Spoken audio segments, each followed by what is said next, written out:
Kakinada rural Sarpavaram జంక్షన్లో దొంగల బెడద ఎక్కువగా ఉందని సీఐ చైతన్య కృష్ణ తెలిపారు. ఎవరైనా ఇళ్ల నుంచి బయటకు వెళ్లాలి అంటే తాళం కప్పులు బయటకు కనిపించకుండా ఉండేలా వేయాలని సూచించారు. ఒకవేళ తాళం వేసినట్లు ఉంటే ఇంట్లో ఎవరూ లేరని తెలుసుకుని దొంగలు సులువుగా చోరీలకు పాల్పడుతున్నారని అన్నారు.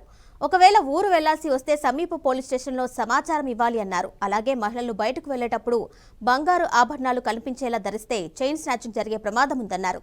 ఎవరైనా అనుమానాస్పదంగా కనిపిస్తే పోలీసులకు ఫిర్యాదు చేయాలని సూచించారు.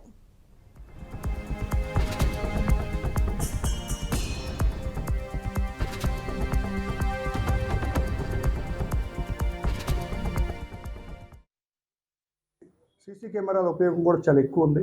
ఈరోజు ప్రతి ఒక అపార్ట్మెంట్ అంటే కనీసం ఒక 20 ఫ్లాట్లు ఉంటున్నాయి. 20 ఫ్లాట్ల మీద తలా 2,000 వేసుకుంటే 20,000 పెట్టే కెమెరాలు వచ్చేస్తాయి.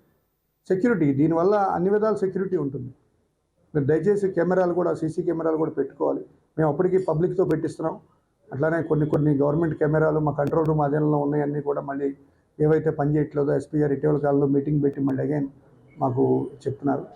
ఈ జిల్లా ఎస్పీ గారు ఉత్తర్వుల మీదకి మా డిఎస్పీ గారి ఆధ్వర్యంలో మేము కొన్ని టీంల కింద ఏర్పడి మేము ప్రివెన్షన్లో భాగంగా పెట్రోలింగ్ చేస్తున్నాం. బీట్ సిస్టాన్ని అడిషనల్ స్ట్రెంత్ ఇచ్చి బయట పోలీస్ స్టేషన్స్ నుంచి ఇంకా స్ట్రెంత్ ఎక్కడ తక్కువ ఉందో బీట్లు కూడా ఇంక్రీజ్ చేసి వేస్తున్నారు. కొంచెం పబ్లిక్కి బెటర్ పోలీసింగ్ అందించడానికి మేము ప్రయత్నం చేస్తాం. దాంతో సహకారంగా మీరు పబ్లిక్ కూడా మాకు సహకరిస్తారని ఆశిస్తున్నాం. దీని పరంగా క్రైమ్ పరంగా అయితే మటుకు దయచేసి మీరు అందరూ కూడా ఈ విషయాన్ని మీరు గమనించాలి.